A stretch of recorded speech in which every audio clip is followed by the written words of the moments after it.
인터뷰. 모두를 위한, 모두를 향한 모두의 궁금증 훅 인터뷰. 용산 대통령실 이전 비용이 무려 1조가 넘는다고 파악되고 있습니다.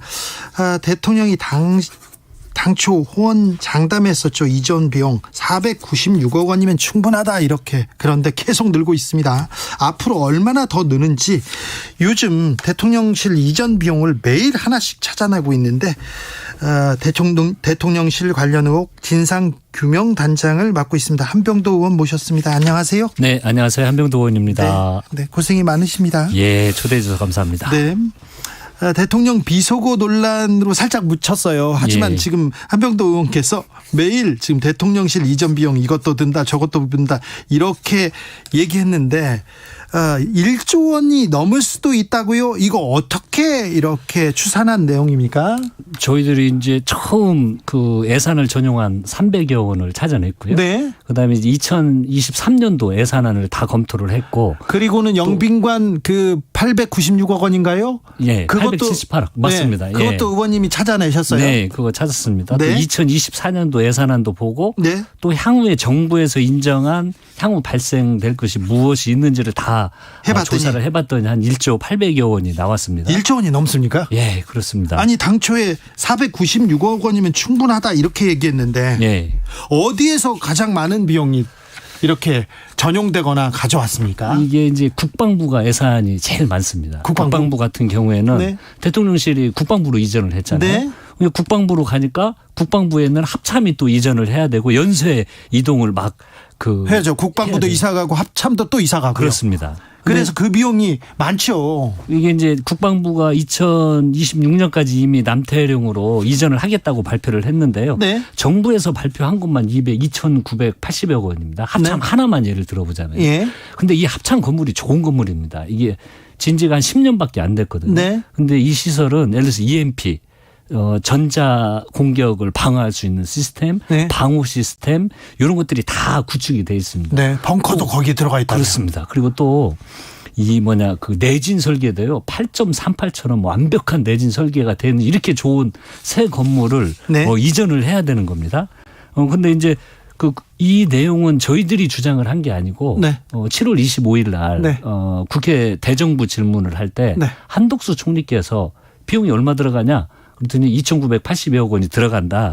이미 이렇게 이야기를 한 겁니다. 그리고 또 이제 그 용산 그 잔류기지 관련해 가지고도 비용이 많이 들어가거든요. 근데 이 잔류기지 이게요. 미군 기지하고 우리 대통령실하고 담장 하나 사이로 있는 겁니다. 지금 그럼 미군 기지하고 지금 대통령실하고 붙어 있어요? 네. 이게 한 200여 미터 이 안에 예를 들어서 미군이 파견돼 있는 나라가 한 20여 개국을 보면 한 200여 미터 이렇게 가까운 곳에 대통령실이 있지가 않습니다. 거기는 치외복권 지역이거든요. 아니 그러니까 지금 대통령실에서 200m면 그러면 바로 옆에 지금 미군이 주둔하고 있다는 거 아닙니까? 그렇습니다. 그래서 이건 국격과도 맞지 않고 그렇기 때문에 정부에서 이 미군 이걸 이전할 필요가 있죠. 이전할 필요가 있으니까 우리가 요청을 해서 지금 미국하고 협상을 하고 있습니다. 그런데 사장 변경 요인이 대통령실이 용선으로 이전하면서 사전 그 변경 요인이 발생을 해야 되기 때문에 경비를 우리가 지불을 해야 되는 이사비 달라고 하겠네요. 그렇습니다. 그런데 거기가 한 32,000평 정도 규모가 되는데 드래곤힐 그 호텔이요. 뭐 지하 3층, 지상 6층에 객실도 한 300여 개. 용산 미군 기지 안에 호텔이 하나 있습니다. 그런데 이 비용을 우리가 내야 되는데 이건 한 3천억 원 정도가 더 소요가 되는 거거든요. 이걸 우리가 지불을 해야 되는 겁니다. 그래요? 예. 국민의힘과 대통령실에서는 이거 1조 원 넘는다 그랬더니 터무니없다. 이거 너무 많이 이게 뻥튀기 했다 이렇게 얘기하는데요. 예. 저는 이렇게 이야기하고 싶습니다. 정말 이 대체 496억 원 외에는 돈이 안 들어간다고 이야기한 게 뻥튀기 한 거지. 제가 앞에서 그 말씀드린 것처럼 구체적으로 예산 비용을 말씀을 드렸는데 예를 들어서 그 대통령실에서 제가 발표를 하니까 1조 원 들어간다고 하니까 이제 그렇지 않다라고 이야기를 하는 게 영빈관 예산 철회하지 않았느냐. 그런데 왜 한병도 의원실은 예산을 잡았냐. 지금 철회되지 않았습니다. 안 됐어요? 안 됐습니다. 철회한다고 했잖아요. 철회한다고 했는데 이걸 수정을 하려면은요. 국가재정법 제35조에 수정할 사유가 생겼을 경우에는 국무위원회 심의를 거쳐서 대통령이 승인을 받은 다음에요. 수정 예산안을 국회에 제출을 해야 되거든요. 아, 네. 근데 지금 수정 예산안이 국회에 와 있지 않습니다. 그러면 영빈관 신축 비용 878억 원은 지금 예산이 잡혀 있는 거네요. 잡혀 있는 겁니다. 아직이요? 네, 수정 그 예산에 제출되어 있지 않고 있고요. 네. 그러니까 당연히 저기를 추계를 하는 게 맞죠. 아무튼 그 영빈관 신축 비용 뭐 취소하겠다고 했으니까 안 하겠지요. 이거 네. 영빈관 이렇게 878억 원 예산 잡혀 있다. 이거 네. 의원님께서 네. 지적하신 내용이잖아요. 네, 그렇습니다. 어떻게 이 영빈관 예산을 찾아내셨어요? 저희들이 이제 그 국가기금운용 계획안 관련해 가지고 네. 이 전부 예산서를 찾아냈습니다. 네. 저희 직원들이 그 책자를 전부 뒤져서 네. 이 대통령실 이전 관련 예산안이 이게 많이 숨겨져 있어 가지고요. 숨겨놨어요? 예, 의원들이 자료 제출을 하면 자료가 오지 않습니다. 네. 그래서 뭐 애교리를 찾아야 되고 이런 기금 운영 계획안을 다 훑어야 되고 그 속에 그 국가 자산 관리돼 있는 예산을 찾다가 이걸 찾아낸 거거든요. 네. 그리고 지금 찾아내는 것도 그렇게 많은 숨어 있는 것들을 숨바꼭질 하듯이 지금 계속 찾아내고 있고 그 예산이 계속 늘어나면서 지금 불어나고 있는 이런 상황입니다. 지금 의원님께서 예. 대통령실 이사 비용이나 이전 비용 예. 이걸 조금씩 찾아내고 있는데 예. 찾아서 이게 명확한 것만 지금 공개하고 있잖아요. 그렇습니다. 그러면 최소 비용이라고도 볼 수 있어요. 앞으로 좀 더 나올 수도 있네요. 그렇습니다. 이게 문제가 뭐냐면 현재 이 마스터 플랜이 없기 때문에요. 네. 대체 이 비용이 어디에서 각 부처에서 쓰고 있는지를 저희들이 정부에서 발표한 적도 없고 네. 이렇게 예산서에는 숨어져 있고 하기 때문에 찾아나가는 과정이 아주 그 어려움이 있습니다. 네. 근데 계획이 없기 때문에 각 부처에서는 필요한 대로 막 쓸 거거든요. 예. 용산 이전 그 부수적으로 발생하는 비용들을. 네. 그렇기 때문에 이게 최소 비용만 지금 저희들이 그 추산을 한 거고요. 네. 예를 들어서 그 이번에 또 대통령실에서 이거 옛날 참여정부 때부터 추진하는 건데 네. 왜 뭐 예산을 너무 과하게 우리가 추산을 했다라고 지금 주장을 하고 있습니다. 네. 근데 예를 들어서 그 전 정부부터 저희들이 잔리구리 뭐 대체부지 예. 뭐 이런 걸 찾아내는 게요.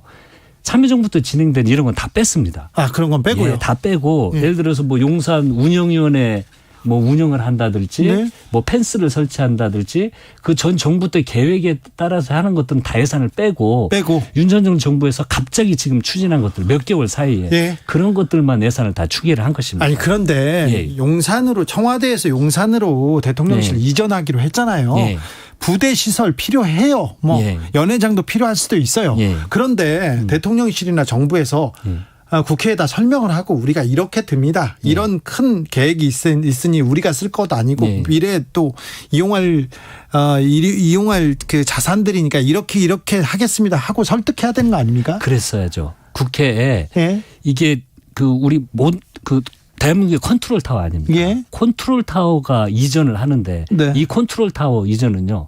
국민의 재산과 예. 생명, 안전과 다 직결된 문제입니다. 네. 이런 중차대한 문제를 할 때 정확한 계획을 세우고 네. 이걸 국회에 설명하고 국민들께 설명을 해서 그렇죠. 국민적 이 동의 과정을 걸쳐야 되는데 이야기하지도 않고 네. 예산서는 숨어 있으니까 우리가 찾아내야 되고 맨날 숨기고 그리고 하나씩 찾아내고 이 숨바꼭질을 계속해야 됩니까? 그래서 지금 신뢰를 하지 못하는 이유가 네. 이것이 계속 반복되면은요. 네. 그리고 비정 496억 원은 외에는 안 든다고 하는데 매일매일 새로운 것들이 나오잖아요. 그렇죠. 그러면 어떻게 이걸 믿고 신뢰를 할 수가 있겠습니까? 그러니까요. 지금 1조 원 넘었으니 예. 명확하게 좀 더 많이 든다. 이렇게 예. 좀 처음에 한번 명확하게 설명을 하고 국민들한테 양해를 구하고 넘어가야 될 것 같아요. 예. 왜 그렇진 않은데 차도리님께서 서민은 울고 세상은 숨쉬기도 어려운데 이게 무슨 예산 낭비입니까 얘기하고요. 7542님 나라를 지키는 군인들에게 쓸 돈을 왜 대통령실 이전 비용으로 씁니까? 얼마 전에 급식 부실하다고 난리 난 적도 있었잖아요. 근데 그 급식비를 갖다가 대통령실로 이전했다 이런 보도도 나와서 좀 걱정하고 있어요. 예, 뭐 우리 장병들 급식비도 네. 전용을 해서 쓰기도 했고요.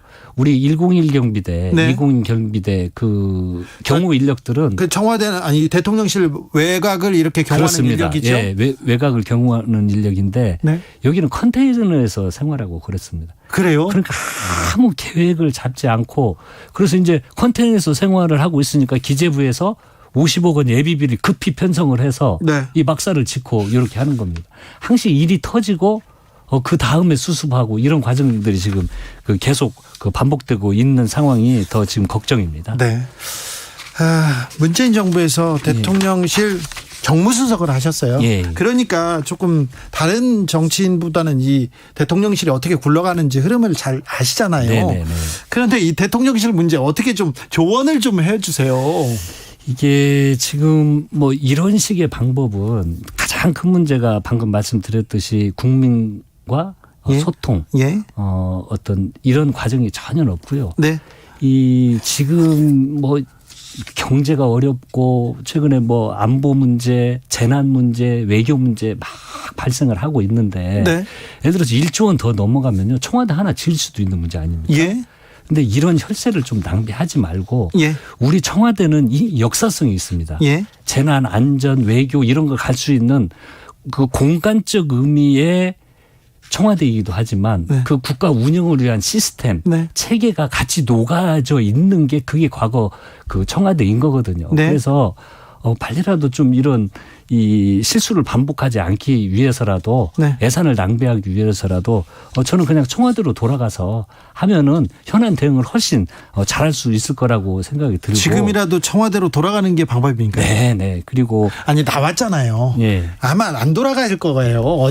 어떤 상황이 되더라도 그래도 청와대로 돌아가는 게 방법입니까? 가장 좋은 국민의 방법. 혈세를 아끼고 예. 국가 운영의 효율성을 위해서는 저는 이 말씀을 꼭 좀 드리고 싶고요. 이 현안을 최근에 이제 국정 운영의 기조를 보면 굉장히 일방적인 게 많습니다. 예. 이 어떤 소통 문제나 이런 네. 것들이 아주 국민과의 소통 문제가 적고요. 그래서 이 모든 현안에 대해서도 좀 여야 협치. 예를 들어서 저희들 야당 입장에서 답답한 게 예.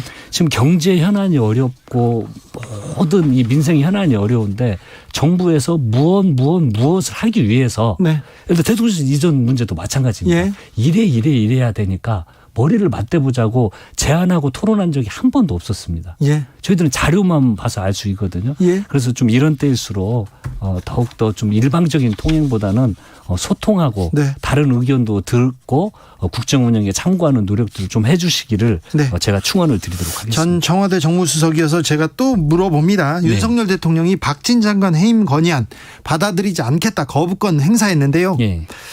이 문제는 어떻게 풀어야 됩니까? 지금 이제 외교 참사 문제에 대해서 네. 저는 이후에 대통령실의 뭐 해명 과정이 많은 논란이 있었지만 네. 이런 식의 과정이 참 안타깝습니다. 네. 문제는 국정 운영을 하다 보면 여러 가지 준비를 꼼꼼히 해도 예. 사고도 나오고 실수도 나오는 과정은 계속 반복될 수밖에 없는 것입니다. 네. 그러면 이런 일이 있을 때 그냥 솔직한 인정 네. 그리고 소통 이게 중요하거든요. 예. 그래서 좀 국정 운영 기조를 지금 뭐 오늘도 보니까 우리 문재인 대통령에 대한 뭐 서면 조사, 네. 감사원 그리고 서면 뭐 조사 야당 있었어요. 그 어떤 정치인들에 대한 조사, 네. 과연 이 방법들이 현안을 해결할 수 있는 문제인지 좀 심사숙고해 주시고요. 예. 정말 해결하기 위해서는 현안을 놓고 네. 국정 과제를 놓고 이 청와대 정무수석은요 지금 대통령실에 있을 필요가 없습니다. 네. 국회에 와서 살아야 되는 거예요. 국회 와서 야당 의원들 만나는 게 정무수석의 역할인데 많이 만나고 계십니까? 저는 아직 뵙지를 못했고요. 아니, 그런 이야기를 많이 못 듣고 있습니다. 전 청와대 예. 정무수석 만나러 안 옵니까? 예, 그런 게 없었고 저는 저희 할 때 저희들이 의석수가 적었습니다. 네. 그래서 저는 아마 정말 당시의 야당 의원님들을 네. 얼마나 많이 거의 대부분 다 만났을 것입니다. 필요하면 네. 모든 의원님들 방도 방문하고요. 예. 상임위원장뿐만이 아니고 야당 의원님들을 만나기 위해서 더 공을 들이면 네. 그리고 어떤 구조를 통해서 서로 토론하고 논의하는 이 과정들을요 빨리 좀 예. 즉 협치의 예. 모델을 빨리 좀 만들었으면 하는 바람입니다. 대통령실이 국민과의 소통을 떠나서 야당 의원들하고 소통을 안 합니까? 얘기를 안 한다고요? 지금 아마 형식적인 인사 예. 라는 것만 하고 네. 주요 국정 과제에 대해서는 예. 논의하고 토의하고 예. 이런 과정이 지금 너무나 많이 부족합니다. 네. 고재성님께서 그런데요 민주당 예. 의원들 160석 넘는 의원 수 가지고 뭘 하고 있나요? 이렇게 물어봅니다. 민주당은 어떻게 이 문제 이제 앞으로 전국을 헤쳐나가실 겁니까? 그래서 저희들이 뭐 문제 있는 것들에 대해서는 네. 예를 들어서 아까 예산 문제도요. 저희들이 심사하는 과정에서 필요 없는 예산들은 과감히 삭감하도록 하겠습니다. 네. 그리고 최근에 뭐 농민 문제, 쌀값 문제에 있어서도 저희들이 단독 처리했는데 네. 이 민생 현안에 대해서는 이렇게 그 단독 처리를 하고요. 예. 그런데 저희들이 이제 160석이기는 하지만 네. 어떤 뭐 정치적 현안을 예. 놓고는 많은 국민들께서도 우려하는 것이 의석수로 그냥 자기들 네. 하고 싶은 것만 니들 하냐라는 또 어떤 걱정이 있기 때문에 저희들이 민생 현안에 대해서는요. 네. 아무튼 우리 160석 이상의 힘을 충분히 발휘하고 또 이러한 의구심과 현재 저희들이 지금 추진하려고 하는 게 네. 용산 이전뿐만이 아니고 지금 사적 채용 다음에 뭐 관저 공사, 네. 특혜 수주 여러 것들을 조사하고 있는데 네. 이런 걸 국정감사 기관에서 아주 철두철미하게 네. 파헤쳐 나가도록 하겠습니다. 이번 국감 때요? 예. 이 저기 민주당 대통령실 관련 의혹 진상규명 단장을 맡고 계십니다. 네네네. 많이 제보가 왔습니까? 예, 여러 이야기들이 있습니다. 그럼 예를 여기서 들어서 뭐 구체적으로는 그렇지만 예를 들어서 한화 네. 가 이번에 그 대우해양조선 인수한 것도 보면 예전에 한 6조 원 이야기 됐던 게 2조 원에 그러게요. 지금 이야기가 되고 있잖아요. 혈세가 6조 7조 들어갔는데 2조 예. 원의 대기업에 이렇게 준다니 국민들은 좀 예, 허망합니다. 뭐 그런 이야기들도 있고 예. 지금 뭐 대통령실 관련된 이야기들도 있고 하는데 네.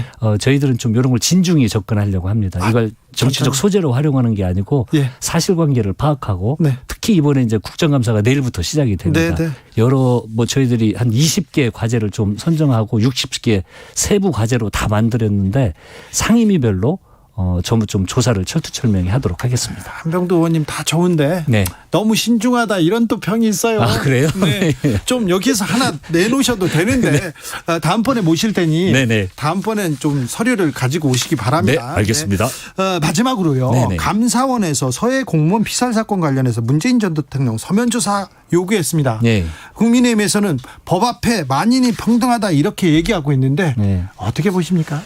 뭐 현안이 있을 때 철두철미하게 조사한다. 만인의 평등하다. 아마 네. 할 수 있는 이야기는 그거밖에 없었을 겁니다. 근데 저는 참 이런 이야기를 듣고 참 안타깝습니다. 네. 이게 지금 현재 국정 운영을 어떤 모욕 주고 그리고 어떤 뭐 수사 권한을 가지고 있으니까 네. 이런 어떤 그 수사 기관을 통해서 국정의 어떤 그 새로운 방향을 모색하고자 하고 하는 것은 네. 이 국민들의 뜻을 정말 파악을 못하고 하는 행위들입니다. 정말 이 국민들 관심이 지금 이러한 어떤 그 정치적인 네. 행위, 국면 전환용 행위에 대해서 다 지켜보고 계십니다. 국민들이 모를 거라고 생각하면 그건 큰 착각입니다. 이것에 대한 그 나중에 이 후과를 어떻게 감당하려고 네. 이렇게 좀 무모한 행동들을 하는데 너무 안타깝고요. 저희들은 아무튼 이러한 정치적 행위에 대해서는 네. 정말 똘똘 뭉쳐서 강력히 대응하도록 하겠습니다. 감사원의 문재인 전 대통령 조사는 국면 전환용 정치행위다 이렇게 그렇습니다. 보십니까? 예. 네. 예. 국민들이 보고 있다. 네. 뭐 갑자기 하고 있잖아요. 알겠습니다. 네. 여기까지 듣겠습니다. 주진우 라이브에서는 대통령실의 반론 기다리고 있습니다. 적극적인 반론 반박 언제든지 환영하니까 오시면 됩니다. 연락 주십시오. 지금까지 더불어민주당 대통령실 관련 의혹 진상규명단장 한병도 의원이었습니다. 감사합니다. 네, 감사합니다. 정치 피로, 사건 사고로 인한 피로, 고달픈 일상에서 오는 피로.